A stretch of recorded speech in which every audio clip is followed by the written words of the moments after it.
The sky above Colony 7 burned orange as the small ship streaked across it, trailing smoke and fire. Inside the medical facility, Dr. Amara Chen looked up from her desk at the sound of alarms. Emergency beacons filled the air with urgent noise. Something had crashed in the Western Valley. She grabbed her medical kit and ran outside. The transport vehicle waited with its engine already running. Captain James Okafor sat in the driver's seat, his face tight with concern. "Meteor strike," he said as Amara climbed in. "Hit a ship. Scanners show one life sign." They drove fast across the rough terrain. The colony was small, just 300 humans trying to build a new home on this frontier world. They did not see many alien visitors. Most species avoided the Outer Rim territories. Too dangerous, too wild. But humans seemed to thrive in places like this. The crash site came into view. The ship was small, designed for a single occupant.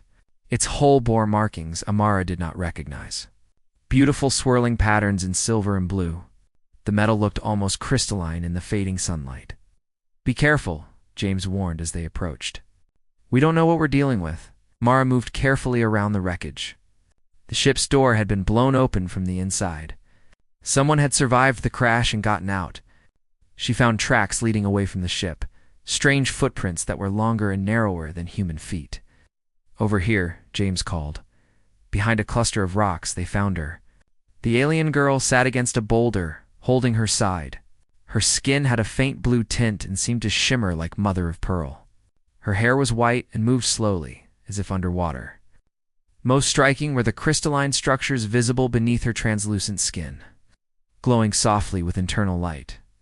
She looked up at them with large eyes that held 3 colors swirling together. Fear filled those eyes, but also pain. "Help," she whispered in broken standard. "Please help." Mara knelt beside her slowly, keeping her movements gentle. "My name is Dr. Chen. I'm here to help you." "Can you tell me your name?" "Kira," the alien said. Her voice had a musical quality like wind chimes. "Kira of Valera." Meteor came from nowhere. "Could not avoid?" "You're safe now," Amara said, examining her carefully. Through Kira's semi-transparent skin, she could see the crystalline structures that seemed to be part of her internal anatomy. Several of them had cracks running through them, and dark fluid leaked from a wound on her side. "We need to get you to my medical facility." "You're injured." Kira tried to stand but gasped in pain and fell back. James moved forward to help, but Kira flinched away from him. "It's okay," Amara said softly. "He won't hurt you. We're going to carry you to our vehicle. Can you trust us?" Kira looked between them for a long moment. Then she nodded slowly. James and Amara carefully lifted her. She weighed less than expected, as if her bones were hollow like a bird's. They placed her gently in the transport and drove back to the colony. In the medical facility, Amara worked quickly. She placed Kira on the examination table under bright lights. Scanners revealed the extent of the damage. The crystalline structures were fractured in multiple places. Dark fluid continued to leak slowly from the cracks. Without treatment, Kira would not survive the night. "I need to administer treatment," Amara explained, preparing a syringe filled with nanotansed healing serum. The tiny medical robots in the serum could repair almost any kind of tissue damage. They had saved countless human lives on the frontier. Kira's eyes went wide when she saw the needle. "What is that?" "Medicine," Amara said. "It will help repair your internal damage. These are medical nanites. Tiny machines that will heal your injuries from the inside." "Inside." Kira's voice rose in pitch. Her whole body tensed. "You want to put that inside my body?" "Yes," Amara said patiently. "It's the fastest way to deliver the treatment.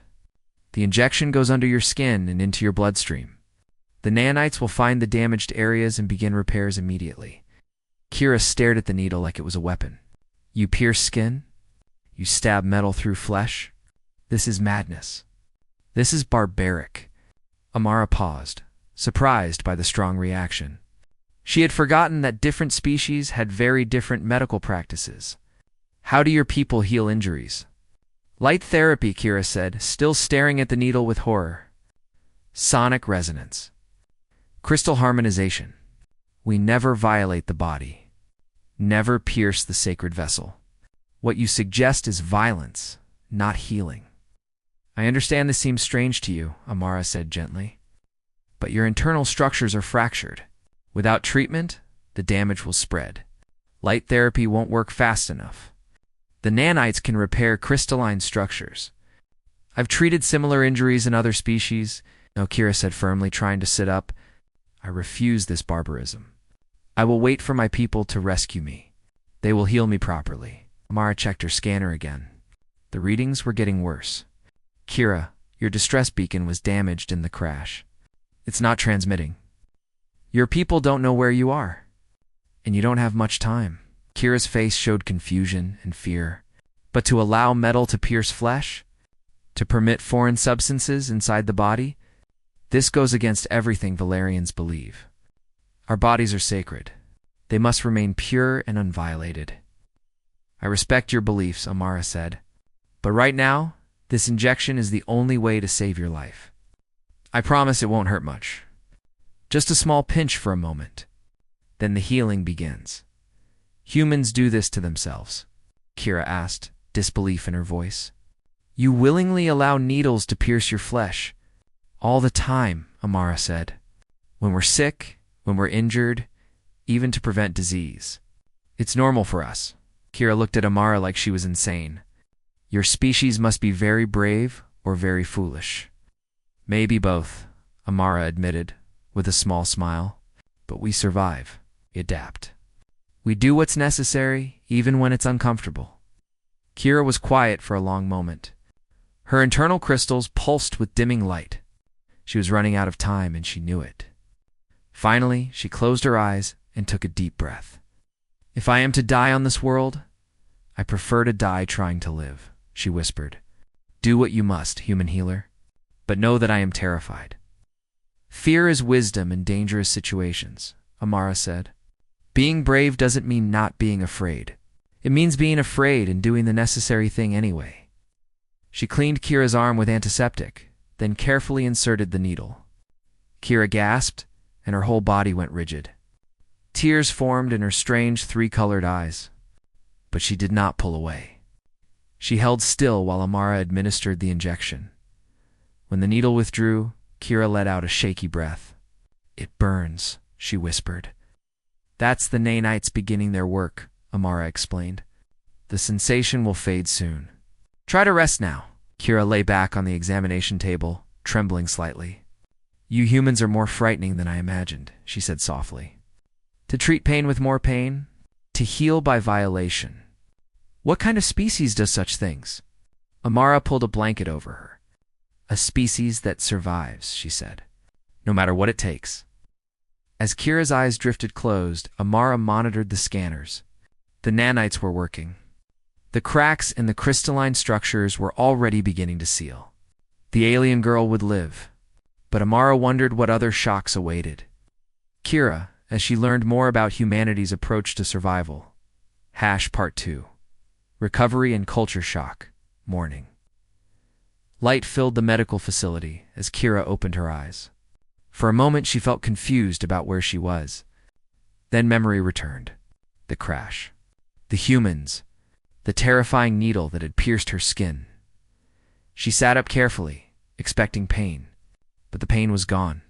She looked down at her side where the injury had been.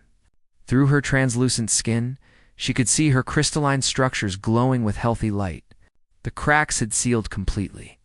In one night, the damage that should have taken weeks to heal was already repaired. Remarkable, she whispered, running her fingers over the area. Not even a scar remained. Dr. Chen entered the room carrying a tray with food and a steaming cup of something dark. Good morning, Kira. How do you feel? I feel well, Kira admitted, still amazed. Your barbaric medicine works with incredible speed. My people would not believe this healing was possible in such short time. Amara smiled as she set the tray down. We've had a lot of practice with emergency medicine.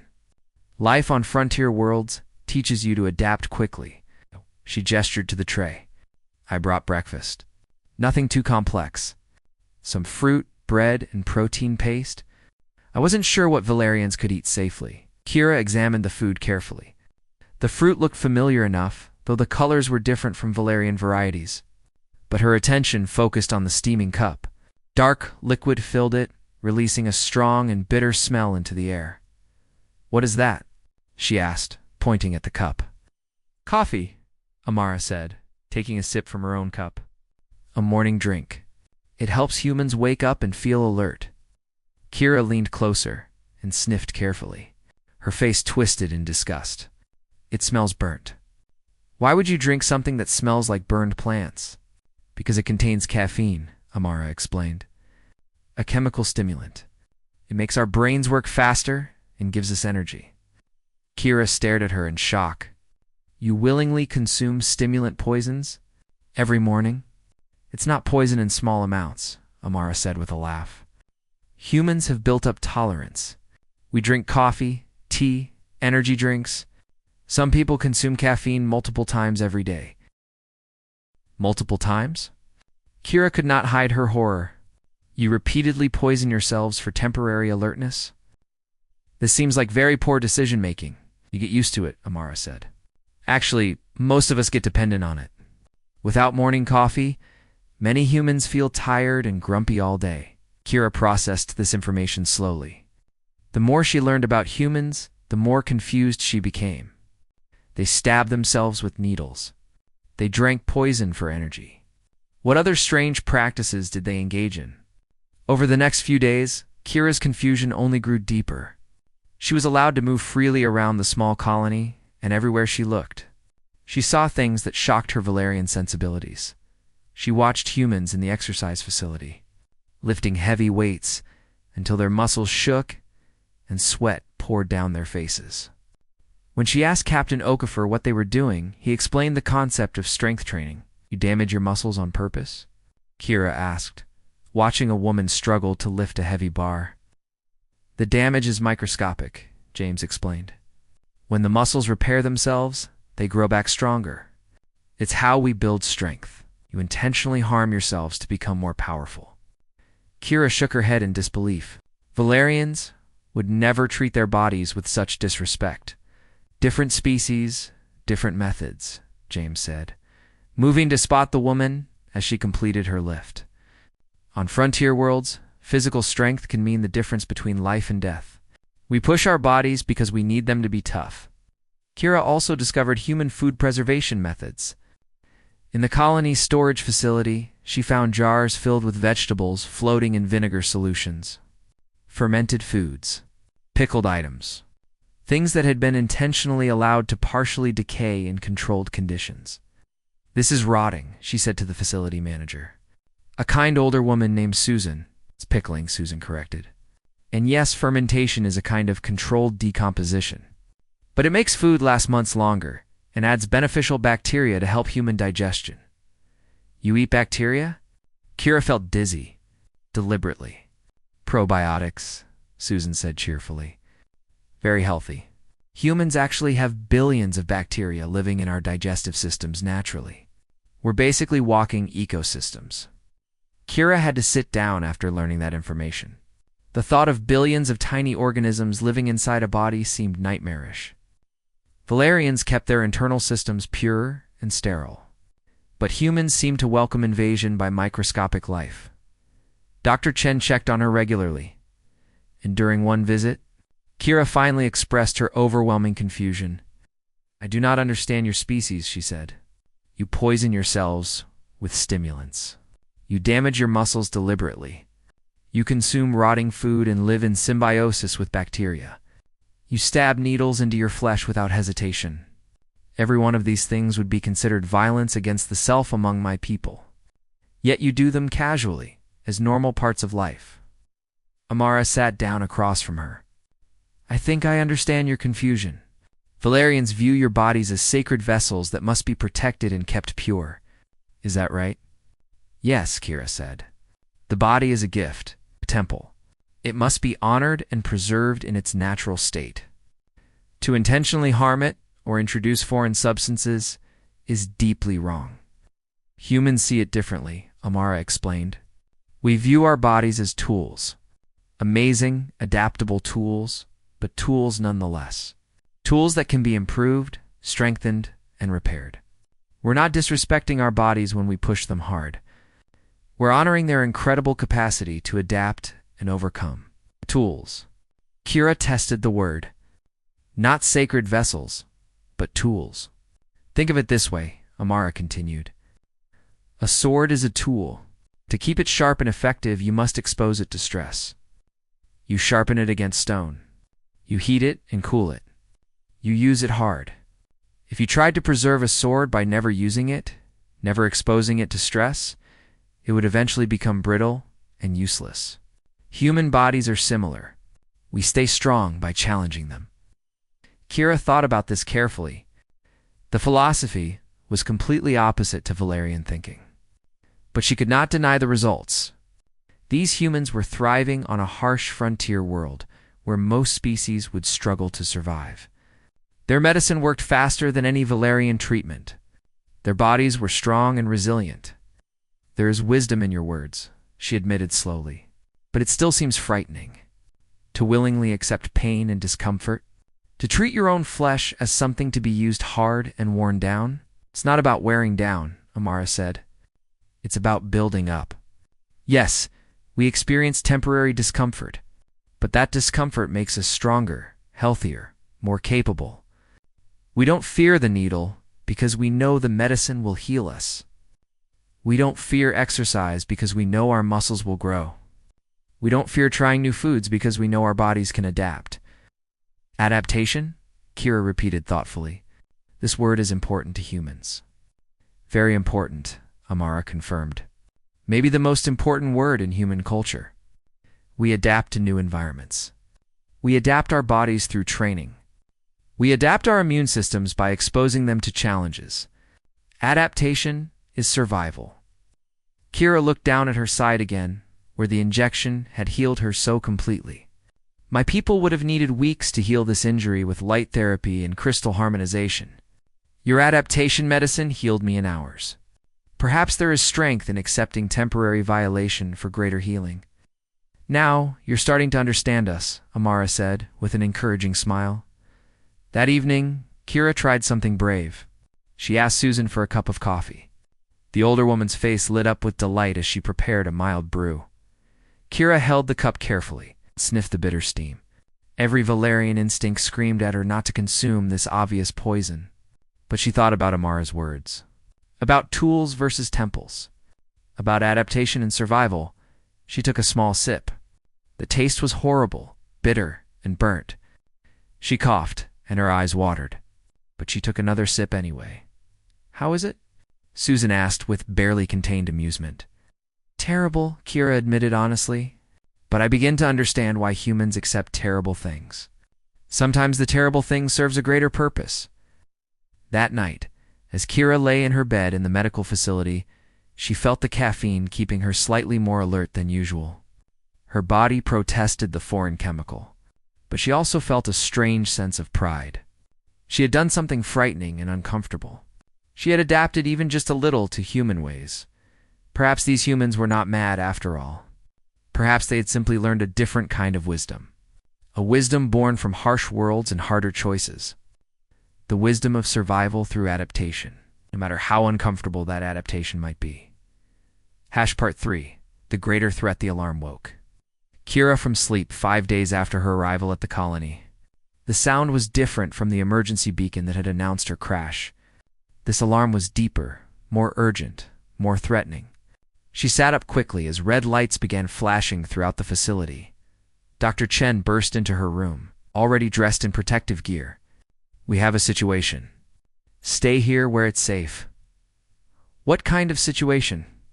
Kira asked, but Amara was already gone. Rushing toward the command center, Kira could not stay in her room while danger approached. She followed quickly, her Valerian curiosity overcoming her caution. In the command center, she found Captain Okafor and several other colonists gathered around scanner displays. 3 ships, James was saying, his voice tight with tension. Zelthor design. They're moving slowly, scanning the area. Kira felt her blood go cold. Zelthor. Everyone in the Outer Rim territories knew about the Zelthor. Pirates, slavers, salvagers of wrecks. They took what they wanted, and left destruction behind. They detected my distress beacon, she said quietly from the doorway. Everyone turned to look at her. Before it was damaged, it transmitted for several hours. They came looking for salvage. Can you stop them? James asked. Send a message that you're safe, and they should leave. Kira shook her head. Zelthor do not care about safety. They will want my ship's technology, and they will want to capture me for ransom. My family is influential on Valara. They will pay highly for my safe return. How many Zelthor typically crew those ships? Amara asked. 15 to 20 per vessel, Kira said. So perhaps 50 to 60 warriors total. They are experienced fighters and raiders. They have no honor and no mercy. James studied his scanner displays with a grim expression. We have 38 colonists capable of fighting, mostly militia with basic training. We have defensive positions, but nothing that could hold against that many experienced raiders. The room fell silent. Everyone understood what those numbers meant. The colony could not win a direct fight against the Zelthor. We need to evacuate, someone suggested.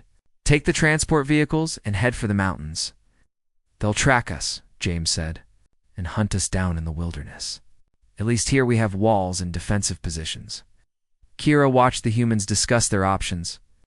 She saw fear in their faces, but also determination. They were not panicking. They were not surrendering. They were planning how to survive against impossible odds. An idea formed in her mind. A frightening idea. An uncomfortable idea. But perhaps adaptation meant doing frightening and uncomfortable things. I know Zelthor tactics, she said. Everyone turned to look at her again. I studied military history as part of my scout training. Zelthor always used the same basic approach. They rely on superior numbers and intimidation. They expect their enemies to surrender or flee. Which we can't do, James said. Correct, Kira continued. But they have a weakness. They are overconfident. They do not expect serious resistance from small colonies.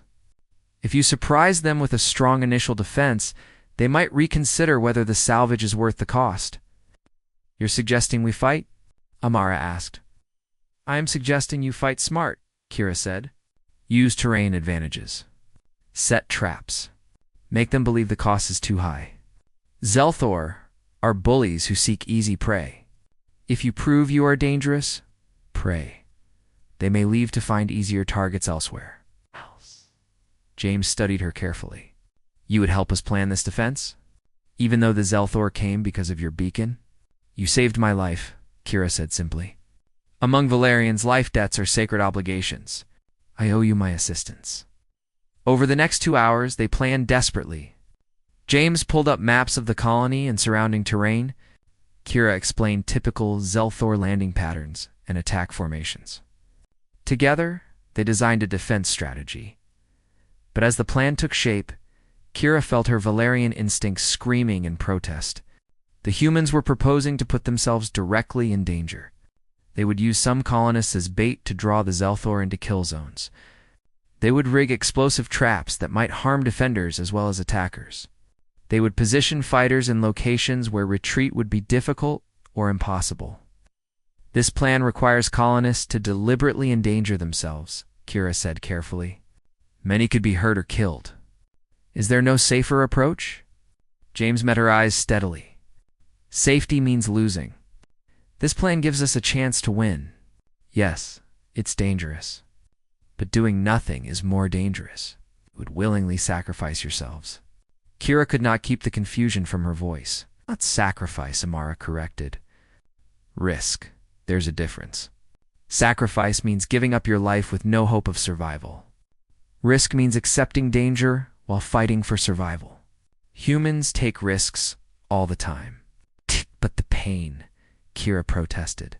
The injuries. Some of you will certainly be hurt. Then we'll treat the injuries afterward, Amara said calmly. That's why I'm preparing the medical facility right now. Injuries heal. Death is permanent. We risk the first to avoid the second. Kira watched them prepare with growing amazement. Colonists checked weapons and loaded ammunition without hesitation. Engineers rigged explosive charges with steady hands. Militia members took positions where they would face direct fire from Zelthor weapons. No one was panicking. No one was refusing their assignments. This was the human philosophy in action. Temporary pain and discomfort accepted as the price of survival.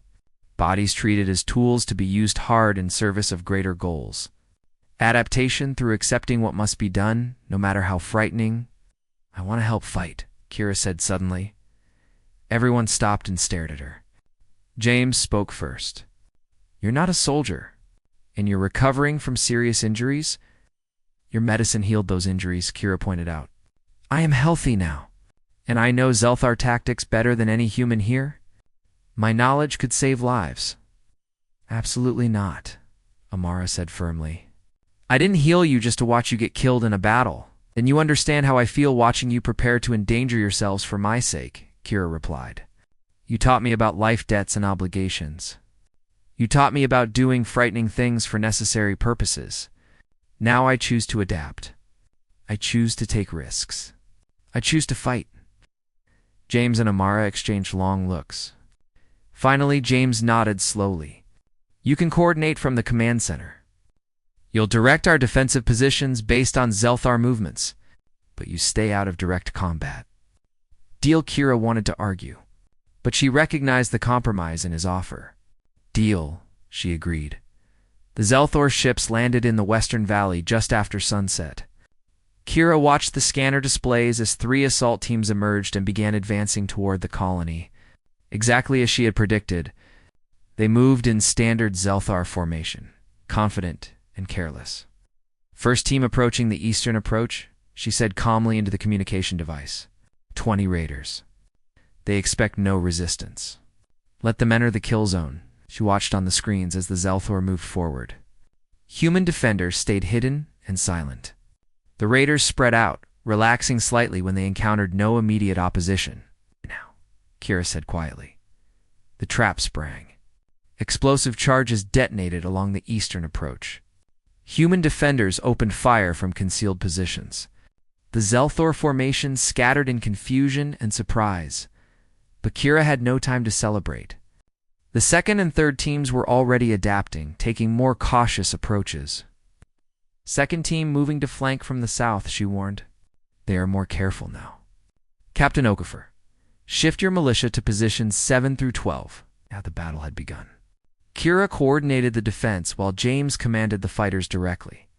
Amara worked in the medical facility, treating the first wounded colonists who were already being carried in. Kira watched a young man arrive with a severe burn across his arm. Amara injected him with painkillers without hesitation, then began treating the wound. The man gritted his teeth against the pain but made no complaint. "You humans are insane," Kira whispered to herself. But there was admiration in her voice now, not just horror. These humans faced pain and danger without flinching. They fought against superior numbers without surrender. They protected each other and their home with absolute determination. Perhaps she was beginning to understand them after all, not in the intellectual way of studying a different culture, but in the deep way of shared experience. She was fighting beside them now. She was taking risks for necessary purposes. She was adapting. The battle raged on through the night. Kira directed the defense while humans fought and bled. And somewhere in the chaos and fear and determination, she felt something change inside her. She was not just observing human philosophy anymore. She was living it. Part 4. The Battle in Human Tenacity. The command center filled with smoke from a nearby explosion. Kira coughed and waved her hand in front of her face, trying to see the scanner displays clearly. The Zelthar were pressing harder now, their initial surprise replaced by determined aggression. "Western Wall is taking heavy fire," James reported over the communication channel. His voice remained steady despite the sound of weapons fire in the background. "Martinez is down with a leg wound. We're pulling him back." Kira studied the scanner readings frantically. The Zelthor were concentrating their forces on the western side, exactly where the defenses were weakest. "They have identified your vulnerable point. They will breach the wall within 10 minutes at current rate of fire." "Understood," James said. Initiating fallback plan Delta, Kira watched on the screens as human defenders began an organized retreat from the western positions. But they were not running away. They were falling back to secondary defensive positions while laying additional traps behind them. Every meter of ground they gave up cost the Zelthar time and resources. A Zelthar assault team pushed through the western breach. Kira's heart raced as she watched them enter the colony proper. But the humans had prepared for this. The raiders moved into a narrow corridor between two storage buildings. Hidden defenders opened fire from elevated positions, catching the Zelthor in a crossfire. The raider team scattered, seeking cover. But there was no good cover. The buildings were reinforced metal. The ground offered no natural protection. The Zelthor tried to retreat back through the breach. Human defenders had already repositioned to block that escape route. Kira watched with horrified fascination as the trap eliminated the assault team. The humans had deliberately allowed the breach to lure the Zelthor into a killing zone. They had sacrificed a section of their own defenses as bait. That was brilliant and terrifying, she whispered. Another explosion rocked the colony. Kira checked her displays and saw that the Zelthor had brought up heavier weapons. They were bombarding the medical facility. Dr. Chen, Kira called urgently. You must evacuate the medical facility. They are targeting it. Can't. Amara's voice came back, tight with stress. I have 8 wounded here who can't be moved safely. We're staying. Kira felt panic rise in her chest. The medical facility would not withstand heavy weapons fire for long. She looked at the scanner displays, searching desperately for a solution. Captain Okafor, she said, if we redirect the power grid, we could overload the eastern defense turrets, create a large explosion near the Zelthor heavy weapons position. It might force them to retreat temporarily. Do it, James responded immediately. But the overload will destroy the turrets permanently, Kira protested. You will lose significant defensive capability. Doesn't matter if we're dead, James said. Amara and those wounded colonists matter more than turrets. Make it happen. Kira worked quickly at the command console, redirecting power flows. Her hands shook slightly as she initiated the overload sequence. A Valerian engineer would never deliberately destroy valuable equipment like this. But humans apparently did not hesitate to sacrifice tools if it meant protecting lives. The eastern turrets exploded in a massive fireball. The blast wave knocked several Zelthor raiders off their feet. The heavy weapons position fell silent as the surviving raiders scrambled for cover. Medical facility has breathing room, James confirmed. Good work, Kira. But the celebration was brief. The main Zelthor force was regrouping for another major push. Kira counted at least 30 raiders still combat-capable. The human defenders had been reduced to 23 through injuries and exhaustion. They're gathering for a final assault, Kira warned. They will commit all remaining forces simultaneously. They intend to overwhelm your defenses through pure numbers. That we make sure they pay dearly for every meter, James said grimly. All defenders, prepare for full engagement. This is it. Kira watched the Zelthor advance. They moved with confidence now, knowing they had the numerical advantage. The human defenders took positions and waited. Kira saw faces on her monitor screens. Young faces. Tired faces. Frightened faces. But determined faces. The Zelthor assault hit like a wave. Weapons fire lit up the night. Explosions tore through the air. Human defenders fought from every position, making the raiders pay for every meter of ground. Then Kira heard a sound that made her freeze. A sharp crack followed by a cry of pain over the communication channel. James Okafor's voice. James is hit, someone shouted. Captain's down. How bad? Amara's voice cut through the chaos. Shoulder wound. He's conscious but losing blood. Get him to cover, Amara ordered. I'm coming. Negative, James said, his voice strained with pain. You stay with the critical wounded. I can still coordinate from here. Kira stared at her displays in shock. The human commander had been shot and was continuing to give orders. She pulled up the camera feed from his position. James sat against a wall, one hand pressed against his bleeding shoulder, the other holding his communication device. Western team. Shift fire to support eastern positions, he said calmly, as if he were not injured at all. Don't let them concentrate forces. This was madness. This was humans doing impossible things again. Fighting while wounded. Coordinating while bleeding. Refusing to stop despite pain. "Captain Okafor," Kira said urgently. "You need medical treatment immediately." After the battle, James replied simply, "We hold the line first. I can bleed for a few more minutes." Kira felt something shift inside her. She had watched humans endure discomfort. She had seen them accept temporary pain for greater purposes. But this was different. This was a man choosing to delay life-saving treatment, because his duty mattered more than his safety. A warning alarm pulled her attention back to the scanner displays. A Zeltha raider had broken through the defensive line and was moving toward the command center. Toward her position, Kira looked around frantically. The command center was not designed for defense. She was alone. She had no weapons. She had no combat training. The door burst open. A Zeltha raider entered, weapon raised. His eyes fixed on Kira with predatory focus. "Valerian scout," he growled in broken standard. "You will be valuable prize." Kira backed away slowly. Every Valerian instinct screamed at her to surrender. Her body was a sacred vessel. She should protect it, preserve it, not risk damage. But then she thought about the humans fighting outside. About Amara treating wounded despite danger. About James coordinating defense despite his injury. About every colonist who had chosen to risk themselves rather than surrender. Adaptation, she thought. Do what is necessary. Tools, not temples. The raider stepped forward. Kira grabbed the closest thing to a weapon she could find. A heavy data pad. It was not much, but it was something. "I am not a prize," she said, surprising herself with the firmness in her voice. "I am a survivor." "I'm a survivor," she threw the data pad at the raider's face. He knocked it aside easily, but the moment of distraction was enough. Kira lunged forward, not away. She grabbed his weapon arm with both hands and pulled hard, using her lighter weight to throw him off balance. They struggled. The raider was stronger, but Kira fought with desperate determination. She bit his arm, scratched at his eyes, used every dirty tactic she could think of. Nothing honorable. Nothing dignified.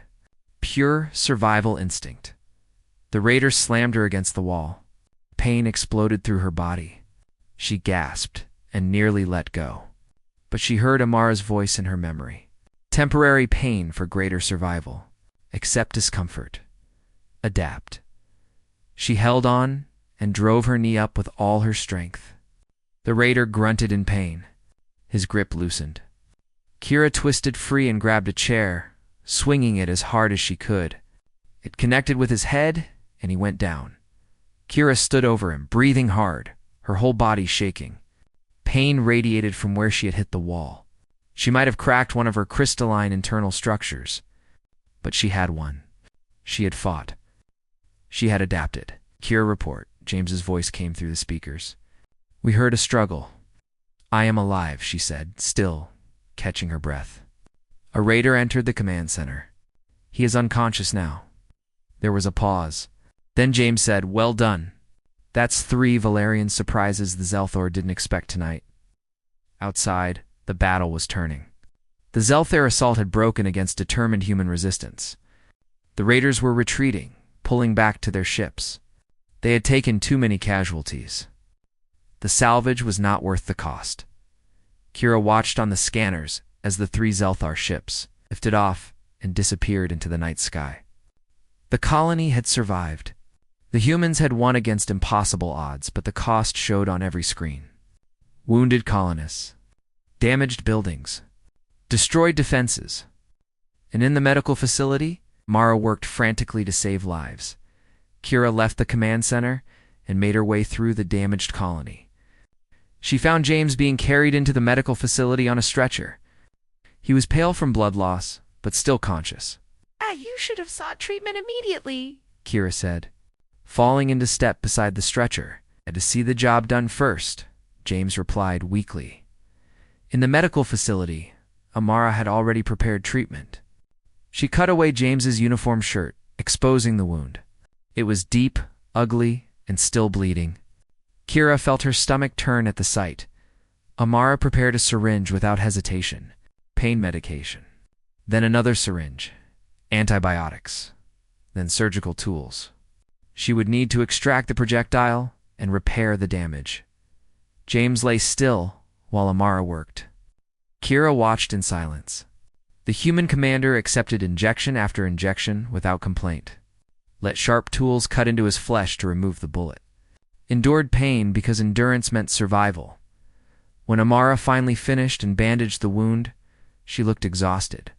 You'll live, but you need rest and recovery time. After we secure the colony, James said, trying to sit up. Now, Amara said firmly, pushing him back down. That's an order from your doctor. The colony is secure. The battle is won. You've done your job. Now let your body do its job and heal. James finally relaxed against the medical bed. He looked at Kira. Heard you fought hand-to-hand with a Zelther raider. That was brave.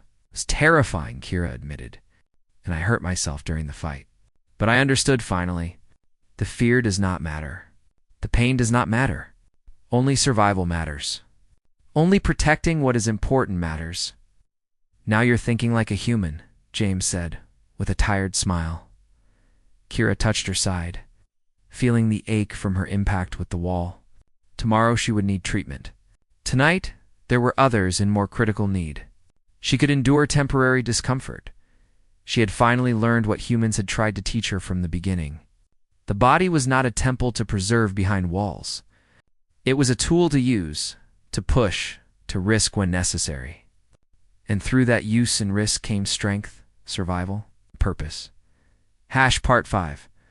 Understanding Humanity 3 days after the battle. Kira stood on a platform helping repair the western wall. Her hands worked steadily, placing metal panels and securing bolts. Around her, other colonists did the same work. Some wore bandages. Others moved carefully, nursing injuries that were still healing.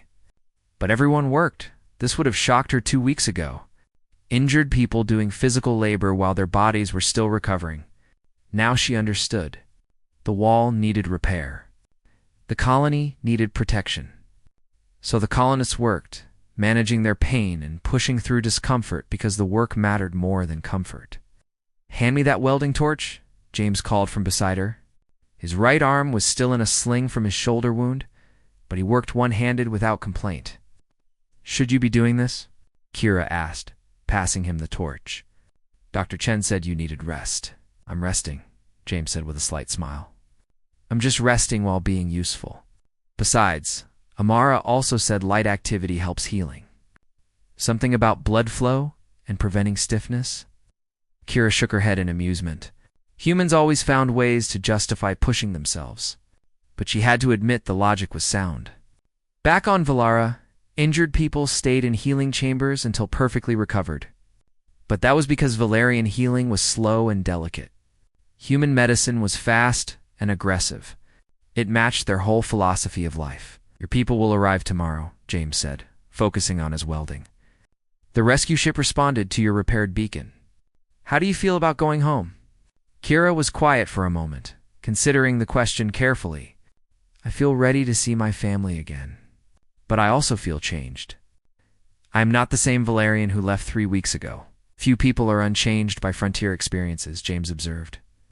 This place either breaks you or makes you stronger. Sometimes both. That evening, Kira found Dr. Chen in the medical facility. Amara was organizing supplies and updating medical records. She looked up when Kira entered and smiled warmly.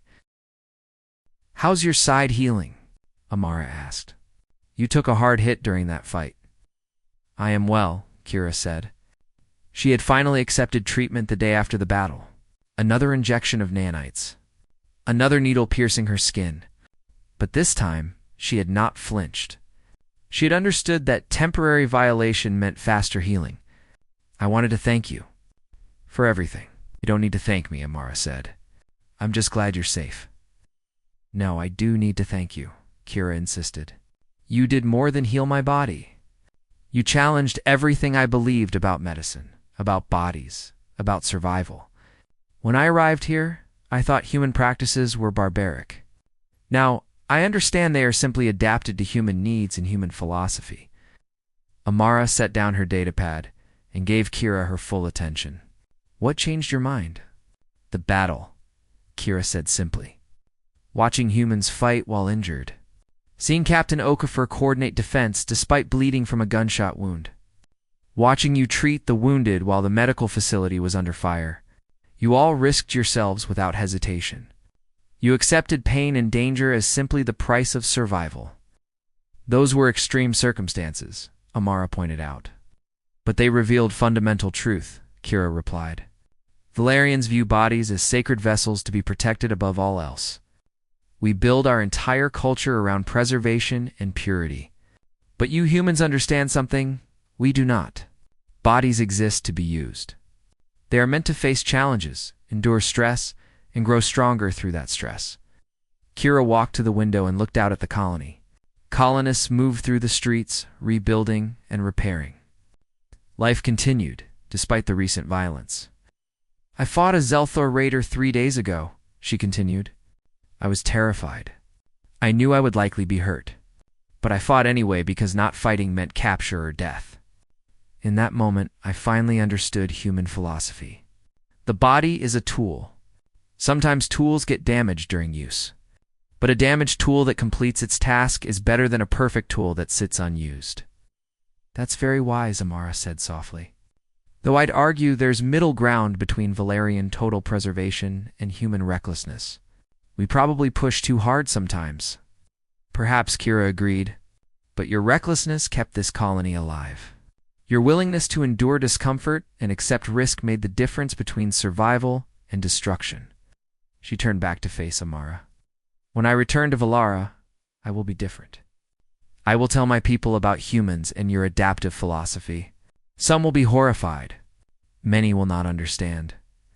But I hope some will see the wisdom in your approach. What will you do on Valara? Amara asked. I am not certain yet, Kira admitted. My role as a scout will likely continue, but I think I want to focus on human relations. Someone needs to help bridge the gap between human and Valerian thinking. Someone who has experienced both philosophies. The next morning, Kira woke early. The Valerian rescue ship would arrive by noon. She had a few final hours in the human colony. She decided to use them well. First, she went to the exercise facility. She had watched humans train here but never participated. Now she approached one of the weight machines cautiously. A young colonist named Marcus was there, working through his routine despite a bandaged leg. Could you teach me? Kira asked. Marcus looked surprised but pleased. Sure, start light. The goal is progressive stress. You don't build strength overnight. You build it gradually by consistently challenging your muscles. Kira tried lifting a light weight. Her muscles protested. The exercise was uncomfortable. But she persisted, thinking about adaptation and growth through temporary discomfort. She would not build impressive strength in one session, but she could begin the process. She could start changing her relationship with her own body.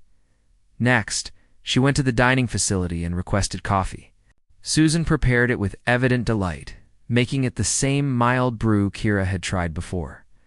This time, Kira drank the entire cup. It still tasted terrible, but she was beginning to appreciate the effects. The slight increase in alertness. The sense of ritual that humans built around their morning coffee. The shared experience of consuming something unpleasant because it served a purpose. You're really getting into human habits, Susan observed with a warm smile. I am learning to appreciate them, Kira said. Every human habit I initially found shocking makes more sense when I understand the philosophy behind it. You are a species that refuses to be limited by comfort. You do what is necessary, even when necessity is unpleasant. When the Valerian rescue ship appeared in the sky, much of the colony gathered to say farewell. Kira was surprised by how emotional she felt. She'd only been here 2 weeks, but these humans felt like family now. They had saved her life, fought beside her, taught her new ways of thinking. Captain Okafor shook her hand carefully with his good arm. You're always welcome here, Kira. You fought for this colony like you were one of us. I think perhaps I became a little bit human during my time here, Kira said. You changed me in fundamental ways. Dr. Chen hugged her gently. Remember what we talked about? Find balance. You don't have to abandon Valerian wisdom to appreciate human philosophy. Both approaches have value. I will remember, Kira promised. As the Valerian ship landed, Kira felt torn between two worlds. The familiar comfort of Valerian preservation culture called to her, but so did the exciting challenge of human adaptation philosophy. The ship's door opened and 3 Valerian officials emerged. They moved with the characteristic grace and caution of her people. Everything careful. Everything measured. Everything designed to minimize risk. Kira suddenly saw her own species with new eyes. They were beautiful and wise, but they were also limited by their fear of discomfort and change. Kira, the lead official said with relief, we feared the worst when your beacon went silent. Are you injured? Did these humans harm you? The humans saved my life, Kira said firmly. They healed injuries that would have killed me. They protected me from Zeltha raiders. They taught me valuable lessons about survival and adaptation. She turned back to look at the colony one last time. Damaged buildings being repaired. Wounded colonists working through pain. Coffee being consumed despite terrible taste. Exercises that deliberately stressed muscles. Injections administered without hesitation. All of it part of the human approach to existence. I have a request, Kira said to the official. When we return to Valara, I want to pursue diplomatic work with human colonies. I believe I can serve as a bridge between our species.